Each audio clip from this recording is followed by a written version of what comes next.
Great and beautiful morning, everybody. Yours truly here again, Oli.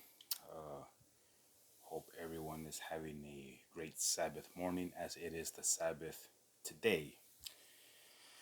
Uh, it is 8:30 in the morning. Of course, no walking today. Today is a day of rest. Today is a day of study. Today is a day to call Yahweh Sabbath a delight. Okay. For today's, or rather, this video, I'm going to be reading to you all a bedtime story. No, I'm just kidding. I'm going to be reading to y'all out of this book, uh, The Two Babylons by Alexander Hislop. Okay, like I said, I highly recommend you all get this. This is a very informative book. It says the two Babylons, or that papal worship, proved to be the worship of Nimrod. And that's exactly what I've been bringing out to y'all. First, before I continue, there seems to be, or there is actually, a lot of these preachers you see on TV and on YouTube. I don't know, maybe even Twitter or whatever, or any and all social platforms. But there's a lot of prophecies that are in our Bibles. And for some odd reason, the majority of these preachers are not bringing them out because A, they don't use Yahweh's true and correct name, Yeshua's name. They have no guidance by Yahweh's Holy Spirit, and they make excuses that, well, a lot of those things are not for us to understand. Nobody understands the Bible. A lot of those prophecies have already come to pass, and so on and so on and so on. But I brought out to y'all through the house of Yahweh the prophecies of Nimrod and who and what this Nimrod system is throughout the scriptures. Why aren't your churches telling you all this kind of stuff? Okay. Um, I've shown you that because of this Nimrod system, this these pagan beliefs, customs, traditions, that's where all that stuff came from and has been brought to our modern day, you know, papal system. I believe it was the two legs of the statue in the book of Daniel, the statue that dream, the statue in the dream that the king had dreamt. Okay, we had the head of gold and then silver, bronze. Each one depicting the strength of its kingdom. The 10 toes, 10 nations, the two legs, I think were the two papal and pagan Rome, that kind of stuff. Um, a lot of that stuff is in our YouTube videos, and it's great to watch. Like I said, it's great for our learning and our understanding, but don't take it for granted. Like I've also stated, we need to sit down and ask Yahweh to show us these things, what they mean, because obviously, even in the times of Daniel, the king, Cyrus or whatever his name was, they were all God worshippers. But Daniel was a prophet of Yahweh, and only the prophet of Yahweh could interpret that dream to him, because he even stated that Yahweh is the one that gives the interpretations. So, like a lot of people today, the king thought that Yahweh was just another God, because he even says, "May your God that you serve, live forever." But Yahweh is not a God. I've shown you on my video in the book of Daniel chapter 6 that he is not a God, because it had to have taken something or somebody to find that prophet innocent into not praying to any man or any God, and that is Yahweh. Okay, so not gonna get too much. Maybe, I don't know yet. I've read this section before to myself because I even have a lot of stuff highlighted. But this one is a pagan symbol from Rome, and that is the sign of the cross. And I think mostly it's the Catholics that But if I remember reading this one, I think it's one of my favorite ones, because I actually marked it with a little bookmarker here. So before every worship, we must understand that, before every study and worship, we must understand that we must always realize the teachings of the Messiah, like in Matithia or Matthew 4:4, that man does not live on bread alone, but by the every word that comes out of the mouth of Yahweh. He was quoting Deuteronomy 8:3. we must be like the Bereans in Acts 17:11 to search the scriptures to see if what we're being taught is actually in our Bibles. I'm not saying the sign of the cross is in the Bible. It's not, but I'm just trying to make points to y'all, trying to give y'all guidelines to follow. You know, the prophet Isaiah told us to study here a little and there a little. And then we read in, what was it, Timothy, to rightly divide the word of truth and search the scriptures like the Messiah said, because these things testify of him. Okay. We're going to see here a lot of Christian symbology coming from Alexander A. Hislop, I believe, was an ex-bishop of the Catholic Church. So what I'll do here is, I'll look him up real quick. Alexander Hislop. It says Alexander Hislop was a Free Church of Scotland minister known for his criticisms of the Roman Catholic Church. He was the son of Stephen Hislop, a Mason by occupation and an elder of the Relief Church. Oh wow, he even has a book or something that says here, the Trinity is a pagan teaching. Look at that. He's telling y'all that. Okay. Yeah. Some of y'all might be thinking, well, it's really easy to take somebody's stuff and just claim it as your own. It's not my own. I've always given y'all the authors of the two Babylons, but I make it as my own to help others realize where it is you're getting your customs from. Okay, I'll start here. It says, there is yet one more symbol of the Romish worship to be noticed, and that is the sign of the cross. In the papal system, as is well known, the sign of the cross and the image of the cross are all in all. Christians, y'all have crosses in your belief, you're Catholic. No prayer can be said, no worship engaged in, no step almost can be taken without the frequent use of the sign of the cross.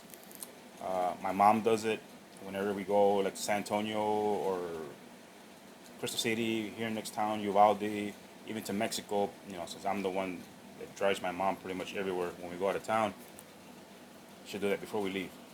Or she'll see where somebody has like crashed along the highways and they set up these little monuments with crosses and everything.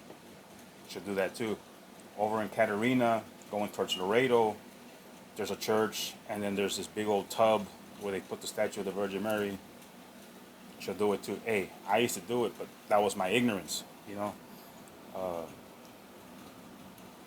Doing that, it's got no significance. It just signifies you're a Catholic. Okay, let's see. No, let's see. The cross is looked upon as the grand charm, as the great refuge in every season of danger, in every hour of temptation, as the infallible preservative from all the powers of darkness.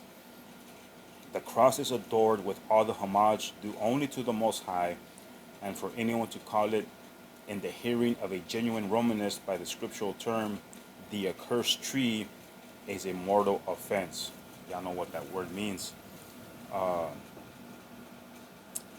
It's the accursed tree. I guess we can cross-reference it to the tree of knowledge and of righteousness and evil, because it's got one this way and one like that, right? Righteousness and evil.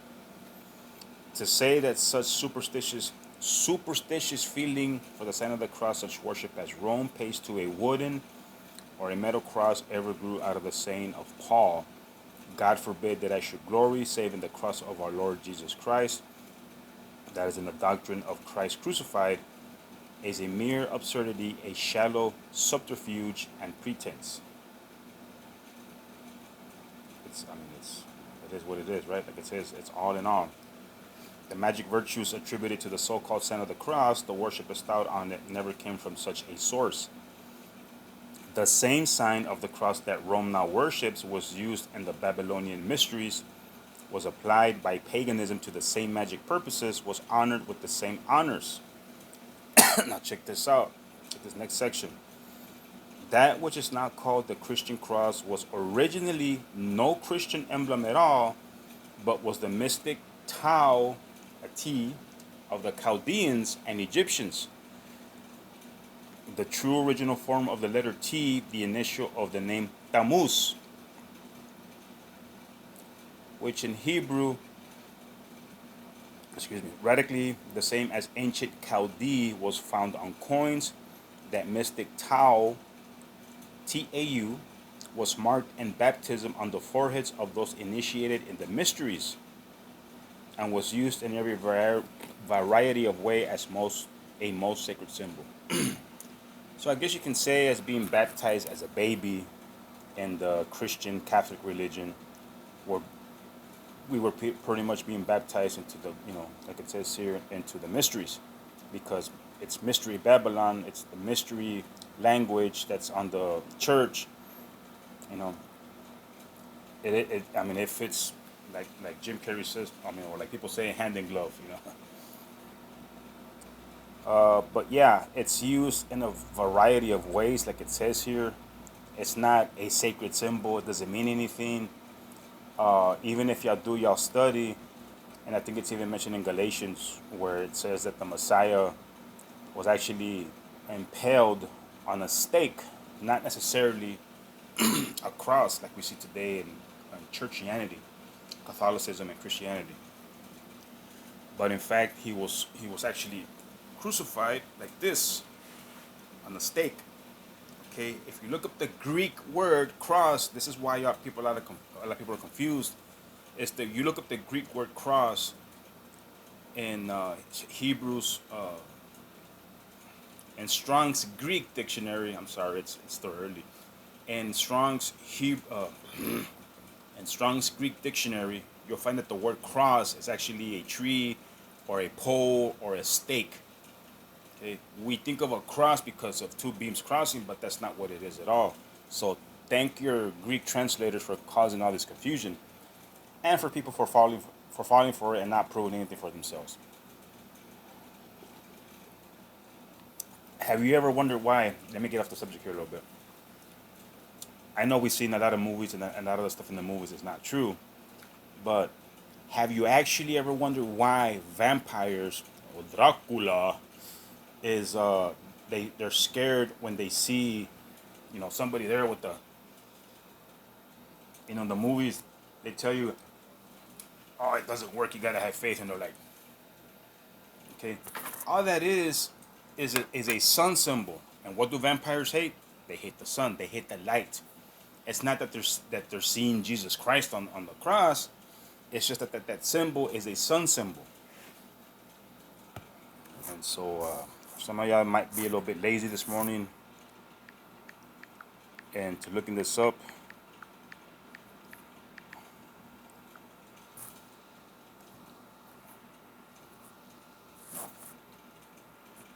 I'll do it for you here. See, sun symbol cross. You see that? Even if you look, ooh, look at that one. Isn't that a swastika right there? Right there where my finger's at. The swastika is even a Christian symbol.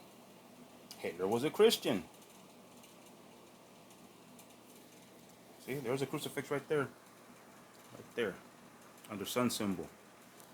That's why vampires hated those things in the movies. Anyways, I'll continue here. To identify Tammuz with the sun in it was joined sometimes to the circle of the sun. Sometimes it was inserted in the circle, as we just saw in those pictures. Whether the Maltese cross, which the Romish bishops append to their names as a symbol of their episcopal dignity, is the letter T, may be doubtful, but there seems no reason to doubt that the Maltese cross is an express symbol of the sun, for Layard found it as a sacred symbol in Nineveh in such a connection as led him to identify it with the sun. Ooh, like that. The mystic Tau, as a symbol of the great divinity, was called the sign of life. It was used as an amulet over the heart. It was marked on the official garments of the priests, as on the official garments of the priests of Rome. It was borne by kings in their hand as a token of their dignity or divinely conferred authority. The Vestal virgins of pagan Rome wore it suspended from their necklaces, as the nuns do now. The Egyptians did the same. The Egyptians did the same, and many of the barbarous nations whom they had intercourse, as the Egyptian monuments bear witness. In reference to the adorning of some of these tribes, Wilkinson thus writes, the girdle was sometimes highly ornamented. Men as well as women wore earrings, and they frequently had a small cross suspended to a necklace or to the collar of their dress. A lot of people put them around their necks now, huh? The adoption of this last was not peculiar to them. It was also appended to or figured upon the robes of the Rat and No, and traces of it may be seen. Excuse me. May be seen in the fancy ornaments of the rebo or rebo, showing that it was already in use as early as the 15th century before the Christian era. There is hardly a pagan. Wait a minute, wait a minute.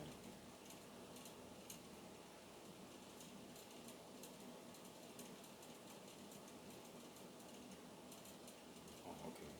There is hardly a pagan tribe where the cross has not been found. Ooh. The cross was worshipped by the pagan Celts or Celts long before the incarnation and death of Christ.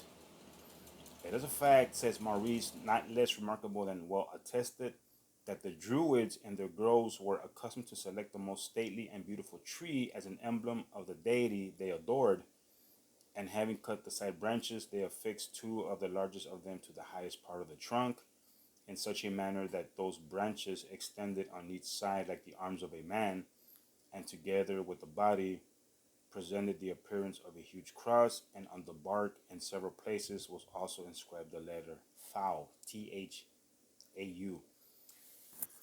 Um, in the next town over, I live in Carrizo Springs, and Crystal City is just north of here, about 10, 11 miles, I guess.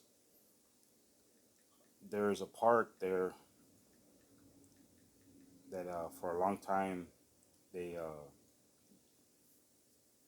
they were letting people into the park because there's this tree that supposedly looked like Christ, like this on it, but it's just a tree, like we've been reading here.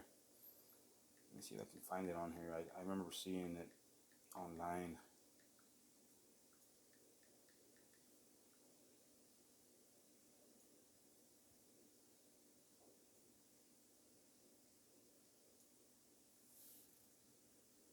I think it's this one right here. Crazy, huh? Pretty cool, but crazy.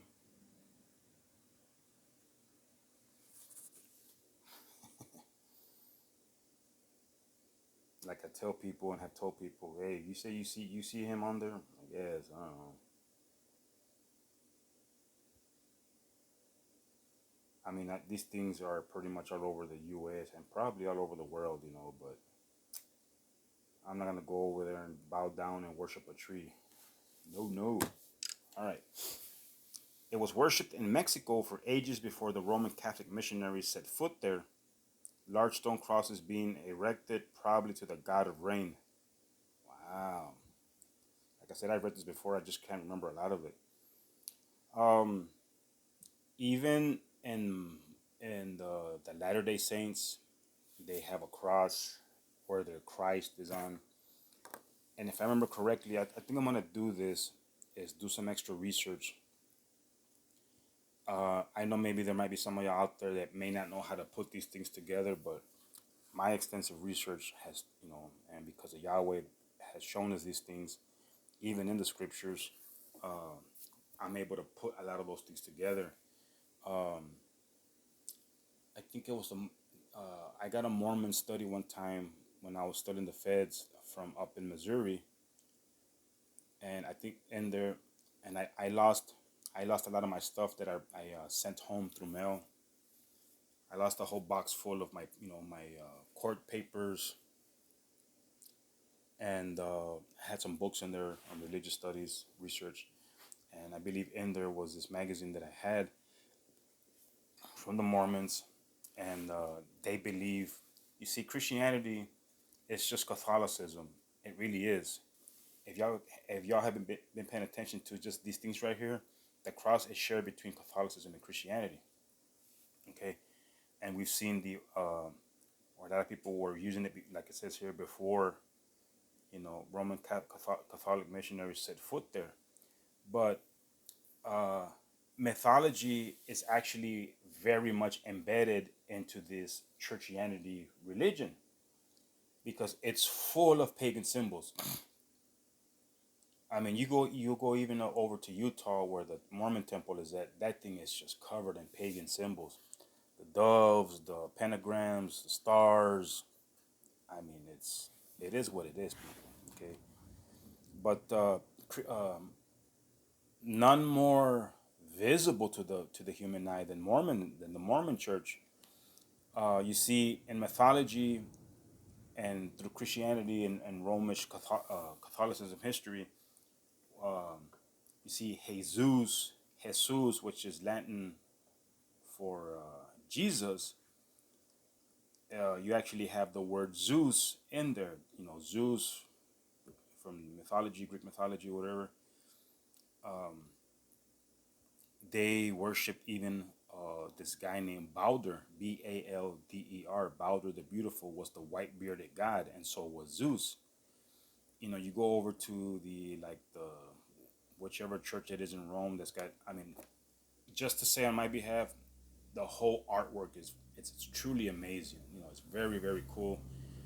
The artists back in the day, I mean, they knew what they were doing. They didn't have to go to art school, but depicted in there is God with the white beard, and they believe that this other testimony of Jesus Christ, supposedly the Christianity or something like that, came in through Veracruz, which is the true cross in English, Veracruz. Just to make sure. And what I do is I look up the etymology of these words, get a better understanding. It says Veracruz was named after the city of Veracruz from Latin Vera Crux, the true cross. There you go. See,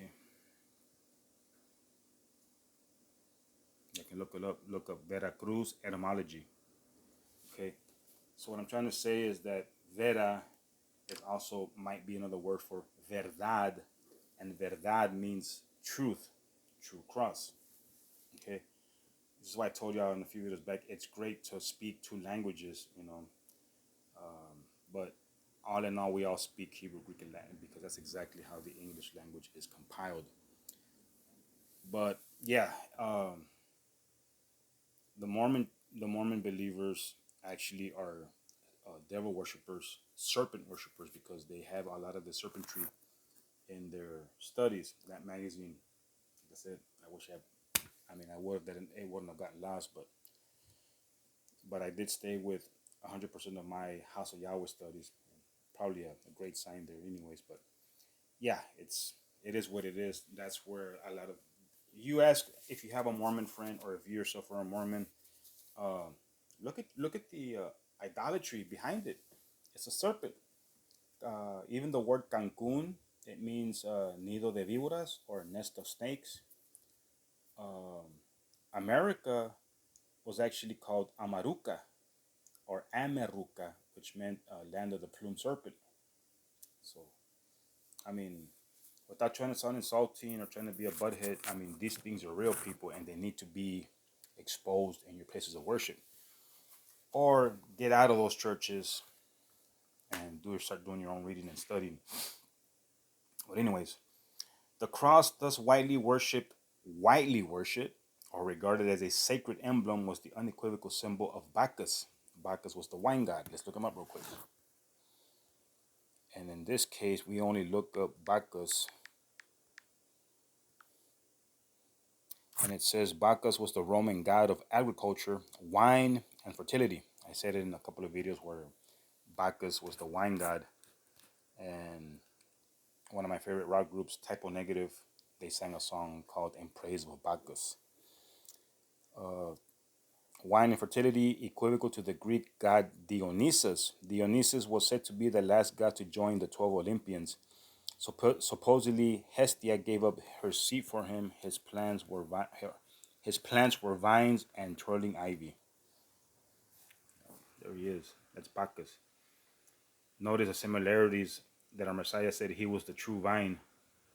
So I think I stated it once or twice, but all these false religions, they look so close to the truth, but they're not. It says, I'll read it again. The cross, thus widely worshipped or regarded as a sacred emblem, was the unequivocal symbol of Bacchus, the Babylonian Messiah, for he was represented with a headband covered with crosses. Ooh, a headband covered with crosses. I think I can pull it up here. Bacchus with headband and crosses.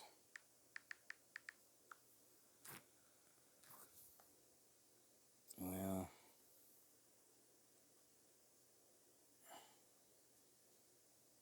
there he is.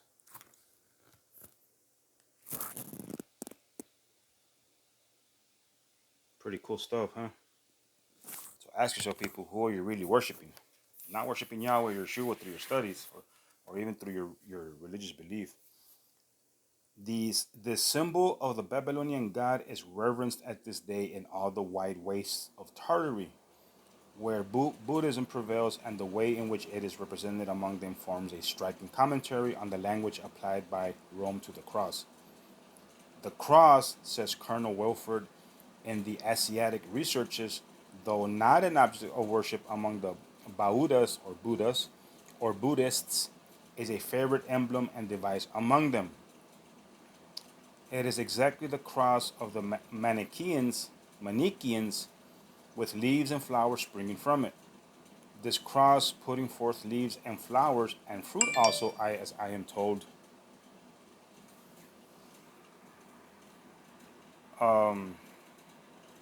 is called the divine tree, the tree of the gods, the tree of life and knowledge, and productive of whatever is good and desirable.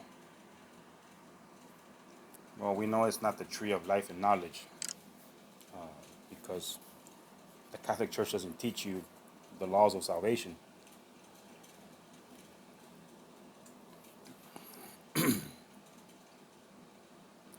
This cross, putting forth leaves and flowers and fruit also, as I am told, is called the divine tree, the tree of the gods, the tree of life and knowledge, and productive of whatever is good and desirable, and is placed in the terrestrial paradise. Compare this with the language of Rome applied to the cross, and it will be seen how exact is the coincidence. In the office of the cross, it is called the tree of life, and the worshippers are taught thus to address it. Hail, O cross, triumphal wood, true salvation of the world among trees. There is none like thee in leaf, flower, and bud. O cross, our only hope, increase righteousness to the godly and pardon the offenses of the guilty. It's crazy.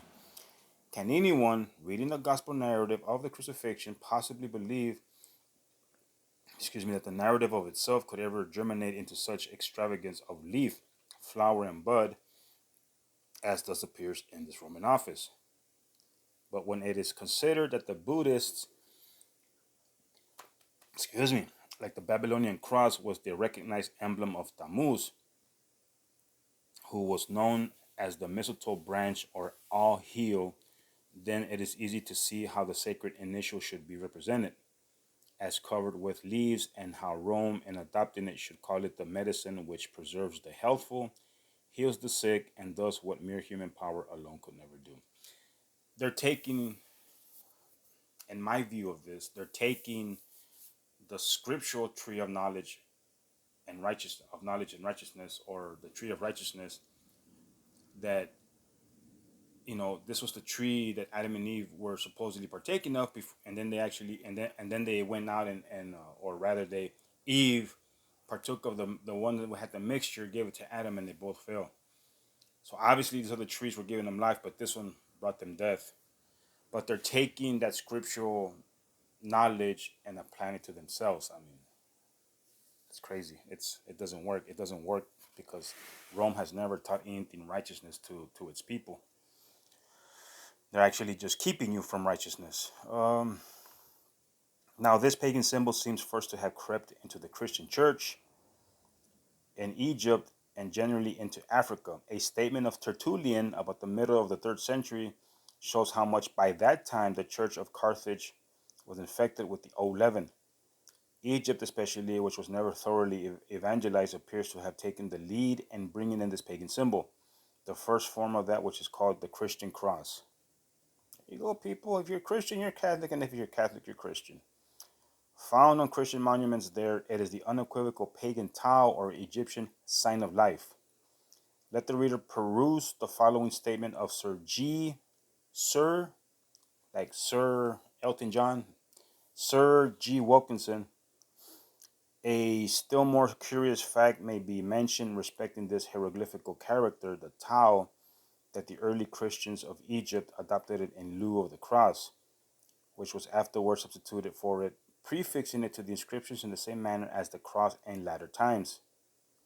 For, though Dr. Young had some scruples in believing the statements of Sir A. Edmonstone, that it holds the position in the sepulchres of the great oasis, I can attest that such is the case and that numerous inscriptions headed by the Tau are preserved to the present day on early Christian monuments.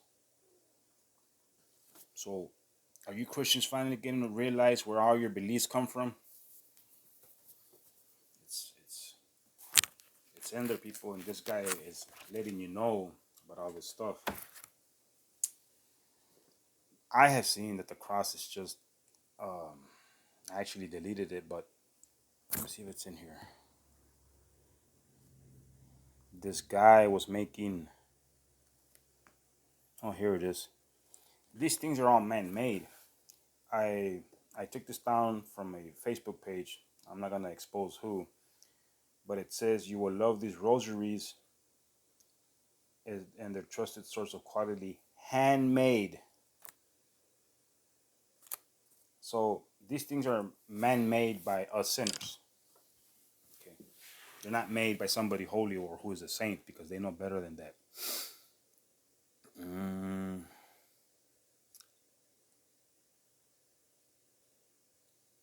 The drift of the statement is evidently this, that in Egypt, the earliest form of that which has since been called the cross was no other than the cruz ansata, Crux ansata, or sign of life, borne by Osiris and all the Egyptian gods, that the ansa or handle was afterwards dispensed with, and that it became the simple tau or ordinary cross as it appears at this day, and that the design of its first employment on the sepulchres, therefore, could have no reference to the crucifixion of the Nazarene, but was simply the result of the attachment to old and long cherished pagan symbols, which is always strong in those who, with the adoption of the Christian name and profession, are still, to a large extent, pagan in heart and feeling.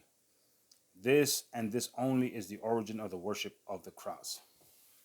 I guess I should have put this with the other videos, but I wanted to title this one on its own, the sign of the cross, so maybe, it might catch y'all's attention. But again, we see all these practices, pagan practices, being interwoven into your Christian religion, your Christian Catholic religion, or your Catholic Christian religion.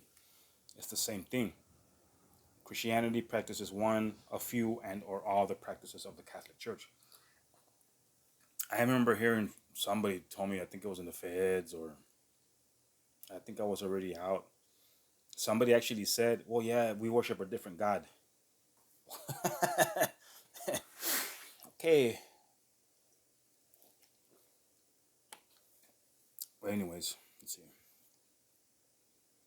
So again, this and this only is the origin of the worship of the cross. So all in all, in reality, it has no spiritual or holy significance. It doesn't have any. Well, it only has Christian significance. This, no doubt, will appear all very strange and very incredible to those who have read church history as most have done to a large extent, even amongst Protestants through Romish spectacles, and especially to those who call to the mind the famous story told of the miraculous appearance of the cross to Constantine on the day before the decisive victory at the Milvian Bridge that decided the fortunes of avowed paganism and national Christianity. Y'all look that up.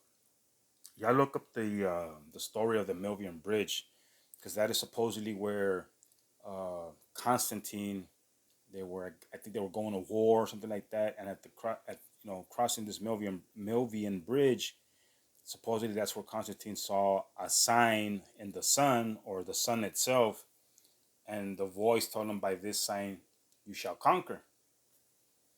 Ta-da! That's your founder, pretty much, or the guy who established Christianity, is Constantine the Great. As I told you in one of the last videos, he's the one that invented Jesus Christ. It's a sad reality, people. Very sad reality, but like I stated, if you never question your belief, you're gonna believe anything and everything they tell you. Sad reality, people. That story, as commonly told, if true, would certainly give a divine sanction to the reverence for the cross. I've seen videos from like the late Mr. Billy Graham and others where they put on this real nice and beautiful, pretty music. If you accept Jesus Christ now, here at the foot of the cross, and that's not in the Bible. None of that stuff is in the Bible. But that story, when sifted to the bottom according to the common version of it, will be found to be based on a delusion. A delusion, however, into which so good a man as Milner has allowed himself to fall, amongst a lot of other people. Milner's account as is follows: Constantine marching from France, here it is, into Italy against Maxentius is an expedition which was likely either to exalt or to ruin him, was oppressed with anxiety. Some god he thought needful to protect him, the god of the Christians he was most inclined to respect, but he wanted some satisfactory proof of his real existence and power, and he neither understood the means of acquiring this, nor could he be content with the atheistic indifference in which so many generals and heroes since his time have acquiesced.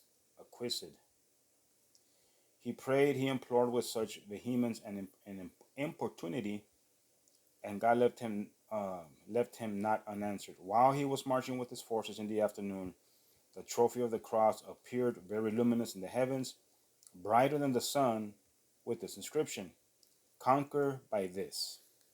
He and his soldiers were astonished at the sight, but he continued pondering on the event till night. And Christ appeared to him when asleep with the same sign of the cross, and directed him to make use of the symbol as his military ensign. Such is the statement of Milner. Now, in regard to the trophy of the cross, a few words will suffice to show that it is utterly unfounded. I do not think it necessary to dispute the fact of some miraculous sign having been given. There may or there may not have been on this occasion a dignus vindis nodus. Dignus vindis nodus. Dignity. No, I can't translate that one. A crisis worthy of a divine interposition. That's probably what it means. Whether, however, there was anything out of the ordinary course, I do not inquire. But this I say on the supposition that Constantine in this matter acted in good faith, and that there actually was a miraculous appearance in the heavens, that it is not the sign of the cross that was seen, but quite a different thing, the name of Christ. Or just the sun, because that is when the majority of Christians and Catholics go to church anyways, right? On the day of the sun, on Sunday. That this was the case, we have at once the testimony of Lactantius, who was the tutor of Constantine's son Crispus, or Crispus, the earliest author who gives any account of the matter, and the indisputable evidence of the standards of Constantine himself, as handed down to us on medals struck at the time. The testimony of Lactantius is most decisive. Constantine was warned in a dream to make the celestial sign of God upon his soldiers' shields, and so to join battle. He did as he was bid, and with the transverse letter X, actually like this, not necessarily like this, but I'm sure y'all know what this X chromosome means, right? Circumflecting the head of it, he marks Christ on their shields. Equipped with this sign, his army takes the sword. Now, the letter X was just the initial of the name of Christ, being equivalent in Greek to CH. If therefore Constantine did as he was bid, then he made the celestial sign of God in the form of the letter X. It was that letter X as a symbol of Christ and not the sign of the cross, which he saw in the heavens. When the labarum, or far famed standard of Constantine itself, properly so called, was made, we have the evidence of Ambrose, the well known Bishop of Milan, that the standard was formed on the very principle contained in the statement of Lactantius, simply to display the Redeemer's name. He calls it Labarum hoc est Christis sacratum nomine signum, or the Labarum, that is the ensign consecrated by the name of Christ. Hear those?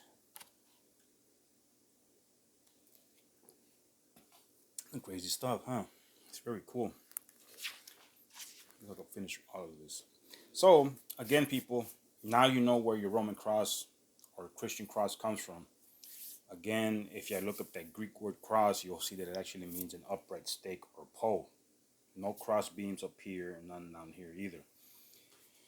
Y'all notice the X, if I remember correctly, because I was terrible in science, but the X chromosome,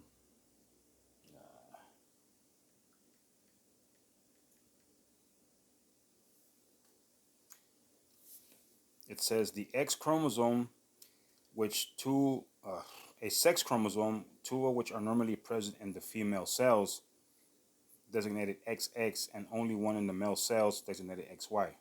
So, again, people, here we have proof that all your churches who actually have this symbol are daughters of Rome, the Vatican, the Catholic Church, whatever. Okay, these symbols are there, people, and if you don't know how to read them, well, then I don't know. But like I said, it takes a vast amount of study, research, and knowing how to put these things together. Some of y'all might say, well, you're just putting them, what you've seen. Yeah, this is what I've seen. Again, people, how can we have gone from house in the Old Testament to church in the New? Doesn't make any sense. It does not make any sense.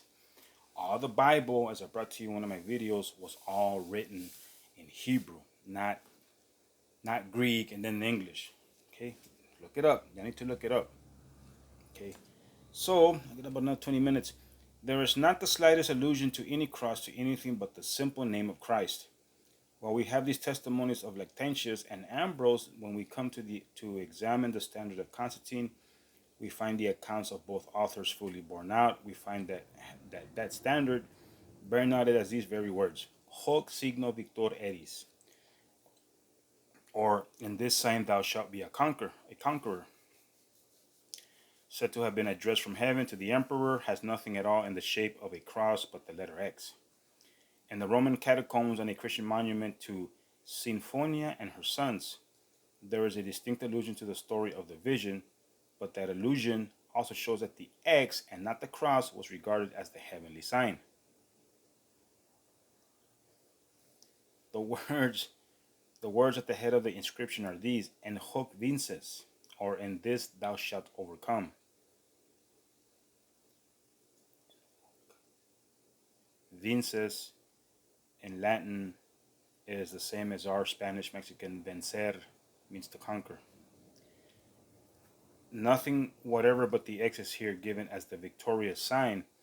There are some examples, no doubt, of Constantine's standard in which there is a crossbar from which the flag is suspended that contains that letter X. And Eusebius, who wrote when superstition and apostasy were working, tries hard to make it appear that the crossbar was the essential element in the ensign of Constantine. But this is obviously a mistake. That crossbar was nothing new, nothing peculiar to Constantine's standard. Tertullian shows that the crossbar was found long before the vexillum, the Roman pagan standard that carried a flag, and it was used simply for the purpose of displaying that flag. If therefore that crossbar was the celestial sign, it needed no voice from heaven to direct Constantine to make it, nor would the making or displaying of it have excited any particular attention on the part of those who saw it. We find no evidence at all that the famous legend in this overcome has any reference to this crossbar, but we find evidence the most decisive that the legend does refer to the X. Now that X now that X was not intended as the sign of the cross, but as the initial of Christ's name is manifest from this that the Greek P, or equivalent to our letter R, is inserted in the middle of it, making their union CHR. The standard of Constantine then was just the name of Christ. Whether the device came from earth or from heaven, whether it was suggested by human wisdom or divine, supposing that Constantine was sincere in his Christian profession, nothing more was implied in it than a literal embodiment of the sentiment of the psalmist. In the name of the Lord will we display our banners. To display that name on the standards of Imperial Rome was a thing absolutely new, and at the sight of that name, there can be little doubt, nerved the Christian soldiers in Constantine's army with more than usual fire to fight and conquer at the Milvian Bridge. Man, y'all see all this confusion? That's crazy. I mean, even a lot of these guys were skeptical, and I guess they didn't know how to put all this. I mean, they figured out eventually. I would like to say on how they just grafted everything into their belief, because anything that had to do with Yahweh and Yeshua and the laws of Moses, they didn't want nothing to do with it. They just accepted anybody and everybody who worshiped gods and idols and images, which is why if you look up the word Catholic, let me do it for you. If you look up the word Catholic,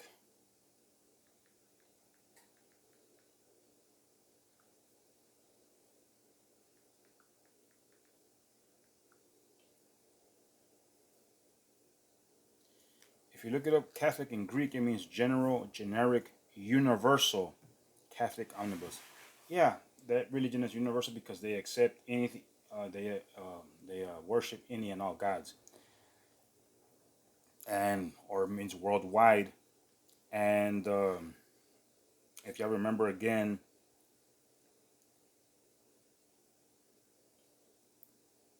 like I've shown you on the prophecies of the book of Daniel, chapter 7:23, that it would devour the whole world. That is exactly who this is talking about. The Catholic Church, or the Catholic belief, or Rome, or whatever. Okay. So, let me continue here. In the above remarks, I have gone on the supposition that Constantine acted in good faith as a Christian. His good faith, however, has been questioned, and I am not without my suspicions that the X may have been intended to have one meaning to the Christians and another to the pagans. It is certain that the X was a symbol of the god Ham in Egypt, Ham, and as such was exhibited on the breast of his image. Whichever view be taken, however, of Constantine's sincerity, the supposed divine warrant for reverencing the sign of the cross entirely falls to the ground. In regard to the X, there is no doubt that by the Christians who knew nothing of secret plots or devices, it was generally taken, as Lactantius declares, as equivalent to the name of Christ. In this view, therefore, it had no very great attractions for the pagans, who, even in worshipping Horus, had always been accustomed to make use of the mystic tau or cross as the sign of life, or the magical charm that secured all that was good and warded off everything that was evil. The Aztecs and the Mayans also looked to the sun as a sign of life because that's what brought their fertility. When, therefore, multitudes of the pagans and the conversion of Constantine flocked into the church, like the semi-pagans of Egypt, they brought along with them their predilection for the old symbol. The consequence was that in no great length of time, as apostasy proceeded, the X, which in itself was not an unnatural symbol of Christ, the true Messiah, and which had once been regarded as such, was allowed to go entirely into disuse, and the Tau, the sign of the cross, the indisputable sign of Tammuz, the false Messiah, was everywhere substituted in its stead. That is exactly what you see in the Pope's crosier, is that what they're called? Their staff, whatever. You got the image of a cross and a little guy on there, a false Messiah. Thus, by the sign of the cross, Christ has been crucified anew by those who profess to be his disciples. Now, if these things be a matter of historic fact, who can wonder that in Rome's church, the sign of the cross has always and everywhere been seen to be such an instrument of rank superstition and delusion? There is more, much more in the rites and ceremonies of Rome that might be brought to elucidate our subject, but the above may be suffice. So, people, for all you cross worshipping Christians, Catholics, now you know where the sign of the cross comes from. I know it didn't mention the whole this, but the sign of the cross itself is what this was talking about. Don't, you know, don't worship that. We've seen the origin, and we read a little story there about Constantine the Great, though he was anything but. But that is the story as to where and why he conquered, if he did, and it's been rampant throughout the Christian religion because that is exactly what Constantine formulated and established was Christianity. Uh, Christianity, like Constantine and the Nimrod system, is anything and everything that is against Yahweh, Yeshua, and Yahweh's word, which is the law and the prophets.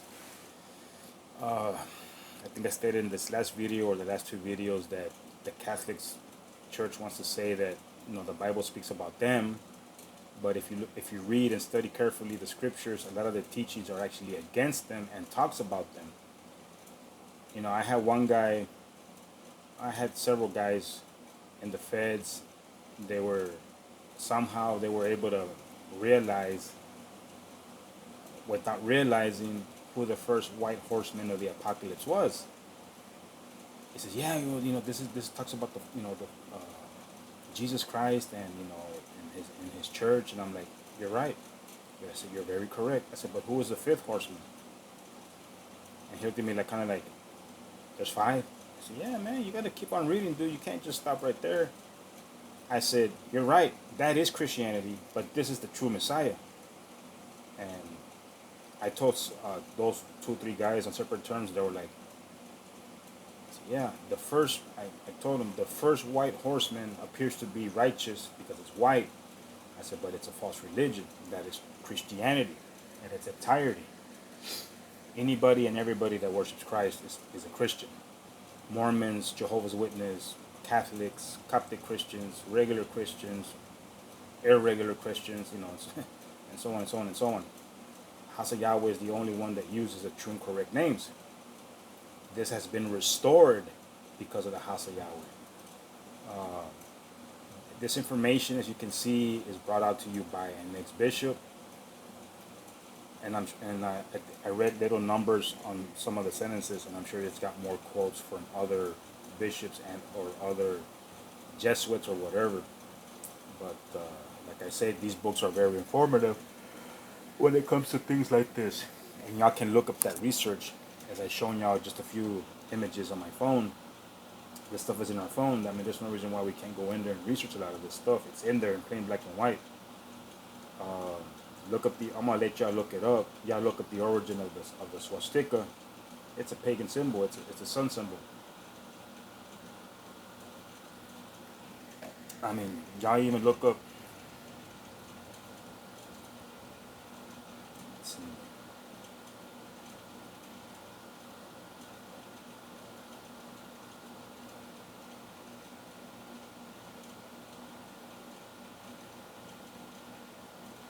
I mean, don't you think that's kind of funny? Is you got Hitler there pictured with the Pope. What in the world is Hitler doing with the Pope, right? That's crazy. What does that tell you, people? It was a Catholic Church that was funding Mr. Hitler there to get rid of anybody and everybody that wasn't going with their ways. I shown y'all in the book of Revelation exactly what they were doing. They were, I think it was Revelation 13, that those who didn't accept their ways were being killed. All this stuff is in there, people, believe me. But anyways, so I hope that helps. I remember reading it, like I said, but man, now that I read it again, I think for the second time, I saw a lot more in there. That's kind of like, ooh. I mean, it is what it is, people. There ain't no denying it. Like I said, at least I have my studies.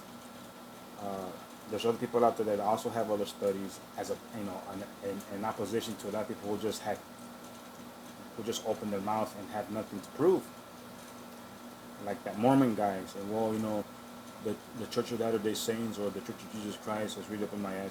Okay, that's fine, but you need to sit down and find out like the etymology of the word church, uh, the the pagan goddess church, which is Circe, Circe.